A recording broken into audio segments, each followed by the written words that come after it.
Hello, I am Miss Smith, and today's music lesson is how to treat your composer. Composer in Latin means one who puts together. In today's world, composers kind of get the shaft. We steal their music and break rules, so you wonder why composers and arrangers are kind of testy people.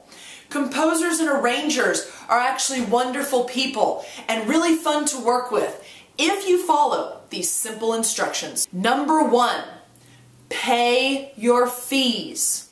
There is a commissioning fee, which is for their labor. There's a performance fee, which is for people like BMI or ASCAP. And there's a mechanical licensing fee if you wish to include their piece on your CD, for example. Do not be afraid of people like BMI and ASCAP. They are not out to get you.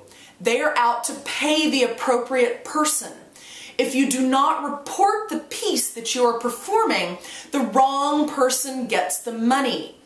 Otherwise, a blanket fee is paid to anyone in the organization rather than the money going to the specific composer.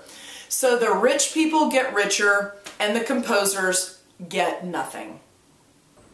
Number 2, copyright.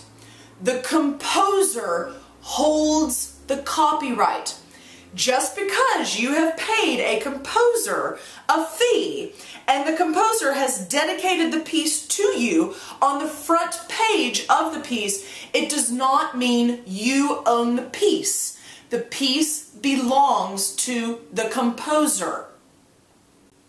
Number 3, do not alter people's works. Do not change lyrics arbitrarily just because you don't like the words. Composers and arrangers are generally very open to whatever you might need, but please do not just change something to serve your own purposes. That is not nice. Number 4, do not critique a piece unless you have been asked.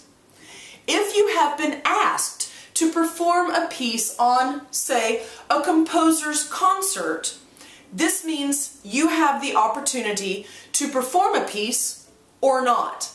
They are not asking for your opinion about whether you like the piece or whether you think the piece is singable or playable. If they want your opinion, they will ask for it. Number 5, do not steal. Have a very clear contract. If you want to make photocopies, ask the composer to include that in the contract. If you would like to be the only person to perform this piece that you have commissioned, put that in the contract. You can put limitations in there. You can say, our chorus has the right to perform this piece, and we're the only ones that can perform this piece for a year or 2. Otherwise, as I said before, the piece belongs to the composer and anyone can perform it.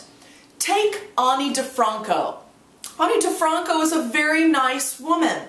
People would call her and say, Mr. Franco, can we perform your piece, at graduation or my grandmother's funeral or something? And she would say, of course, absolutely.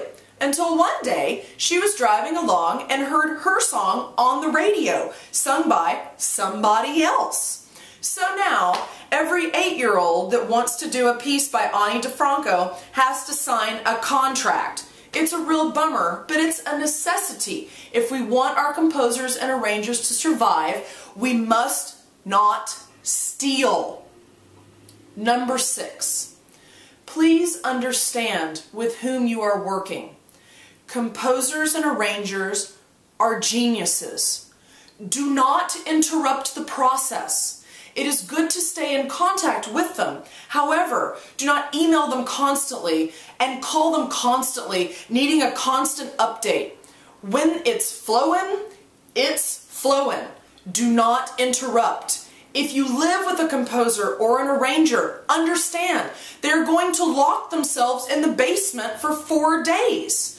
Do not interrupt. And understand, composers, they forget to eat. They forget to sleep. Sometimes they forget to bathe. Respect the process. If you follow these simple instructions, you should have a wonderful relationship with your composer. Please remember, at one time, all music was new.